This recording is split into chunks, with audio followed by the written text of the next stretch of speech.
സൗമീസ് കിച്ചണിലേക്ക് എല്ലാവർക്കും സ്വാഗതം. ഇന്നത്തെ നമ്മുടെ റെസിപ്പി അവൽ കൊണ്ട് വളരെ എളുപ്പത്തിൽ തന്നെ ഉണ്ടാക്കാൻ പറ്റുന്ന ഒരു വടയാണ് കേട്ടോ.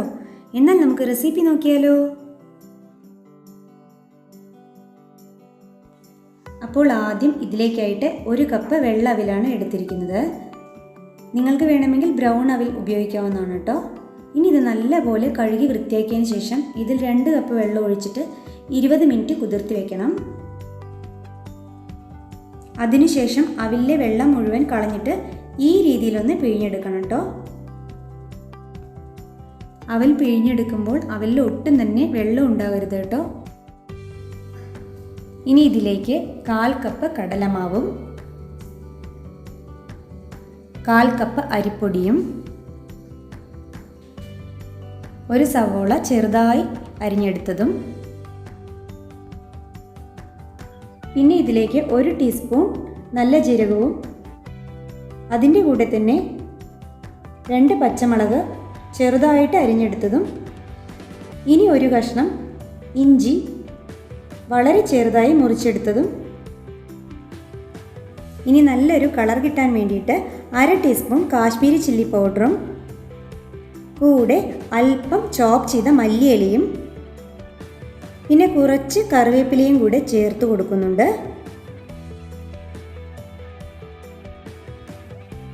ഇനി 1 ടീസ്പൂൺ ഉപ്പും കൂടെ ചേർത്ത് നല്ലപോലെ ഒന്ന് കൈ ഉപയോഗിച്ചൊന്ന് മിക്സാക്കി എടുക്കുന്നുണ്ട് കേട്ടോ. ഇപ്പോൾ വട മിക്സ് റെഡി ആയിട്ടുണ്ട്. ഇനി നമുക്ക് വട ഷേപ്പാക്കി എടുക്കാം. അതിനായിട്ട് അല്പം വട മിക്സ് കയ്യിലേക്ക് എടുത്ത് ഒരു ഉരുളയായി ഉരുട്ടിയെടുക്കണം. ഇനി ഈ ഉരുള ഇതുപോലെ കൈ വള്ളയിൽ വെച്ച് ഈ രീതിയിലൊന്ന് പ്രസ് ചെയ്തെടുക്കണം കേട്ടോ.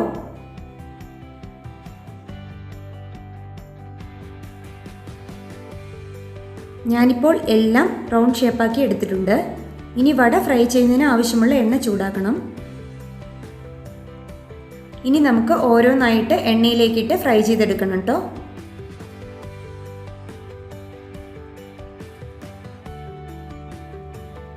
പിന്നെ ഇത് ഇട്ട് കഴിഞ്ഞ് ഉടനെ തന്നെ ഇളക്കണ്ട. അത്യാവശ്യം ഒന്ന് ഫ്രൈ ആയി വരുന്ന സമയത്ത് എല്ലാം ഈ രീതിയിലൊന്ന് തിരിച്ചു മറിച്ചൊന്ന് ഇളക്കി കൊടുക്കണം കേട്ടോ. ഇപ്പോൾ നല്ലപോലെ എല്ലാം ഫ്രൈ ആയി വന്നിട്ടുണ്ട്. ഇനി നമുക്കിത് എണ്ണയിൽ നിന്ന് എടുത്തു മാറ്റാം. ഇനി നമുക്ക് ഗ്യാസ് ഓഫ് ചെയ്തതിന് ശേഷം ആ എണ്ണയിലേക്ക് തന്നെ 2 കൊത്ത് കറിവേപ്പില കൂടി ഇട്ട് ഒന്ന് ഫ്രൈ ചെയ്തെടുക്കണം കേട്ടോ. ഇപ്പോൾ അവൽ വട റെഡി ആയിട്ടുണ്ട്. ഇനി ഇതിലേക്ക് ഒരു ഭംഗിക്ക് വേണ്ടിയിട്ട് ഫ്രൈ ചെയ്തെടുത്ത കറിവേപ്പില കൂടെ ഇട്ട് കൊടുത്തിട്ടുണ്ട്. ഇനി നമുക്ക് അവൽ വടയ്ക്ക് വേണ്ട ചട്നി റെഡിയാക്കാം. അതിനുവേണ്ടി 1 കപ്പ് മല്ലിയില മിക്സിയുടെ ജാറിൽ ഇട്ട് കൊടുക്കുന്നുണ്ട്. പിന്നെ 2 പച്ചമുളക്, 1 കഷ്ണം ഇഞ്ചി, 1 ടീസ്പൂൺ നല്ല ജീരകം, അതിൻ്റെ കൂടെ തന്നെ 1/2 ടീസ്പൂൺ ഉപ്പ്, പിന്നെ 1 കപ്പ് തൈരും കൂടി ചേർത്ത് നല്ലപോലെ അരച്ചെടുക്കുന്നുണ്ട്. ഇതാ ഇപ്പോൾ കോറിയൻഡർ ചട്നി റെഡി ആയിട്ടുണ്ട് കേട്ടോ. അവൽ വടയും കോറിയൻഡർ ചട്നിയും ശരിക്കും നല്ലൊരു കോമ്പിനേഷൻ തന്നെയാണ് കേട്ടോ. ഈ റെസിപ്പി നിങ്ങൾ ഇഷ്ടപ്പെടുകയാണെങ്കിൽ നിങ്ങൾ ചെയ്തു നോക്കുന്ന സമയത്ത് ഫീഡ്ബാക്ക് കൂടെ ഒന്ന് അറിയിച്ചോളൂ കേട്ടോ.